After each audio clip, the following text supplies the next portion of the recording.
होता. पण बाबा म्हणाले, थांबू नकोस, चालत राहा. अदिती दररोज जंगलातून शाळेला जायची. पण त्या दिवशी आभाळ भरून आलं होतं. काळोकुट्ट, जंगलात वाऱ्याचा आवाज. ती घाबरली. बाबांचा हात पकडला. बाबा, घाबरत नाही का तुम्हाला? ते हसले आणि म्हणाले, घाबरलो तर वाट हरवतो ग. अंधार समजून घेतला तर वाट सापडते. तेवढ्यात त्यांनी एक छोटी मशाल पेटवली. प्रकाश फक्त पुढच्या पावलांपर्यंतच.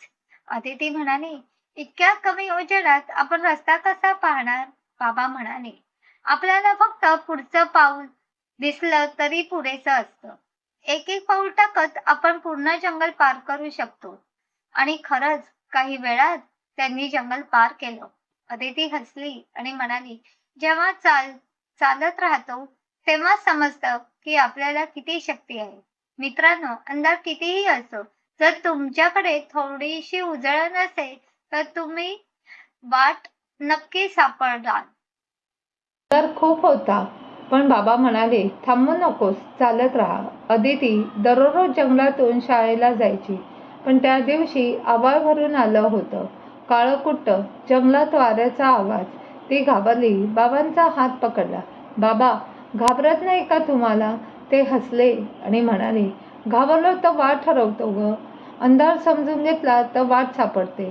तेवढ्यात त्यांनी एक मोठी मशाल पेटवली. प्रकाश फक्त पुढच्या पावलांपर्यंतच. अदिती म्हणाली, इतक्या कमी उजेडात आपण रस्ता कसा पाहणार? बाबा म्हणाले, आपल्याला फक्त पुढचं एक पाऊल दिसलं तरी पुरेसं असतं. एक एक पाऊल टाकत आपण पूर्ण जंगल पार करू शकतो. आणि खरंच काही वेळात त्यांनी जंगल पार केलं. अदिती हसली आणि म्हणाली, जेव्हा चालत राहतो तेव्हा समजतं की आपल्यात किती शक्ती आहे. मित्रांनो, अंधार कितीही असो, जर तुमच्याकडे थोडीशी उजळण असेल तर तुम्ही वाट नक्की सापडाल.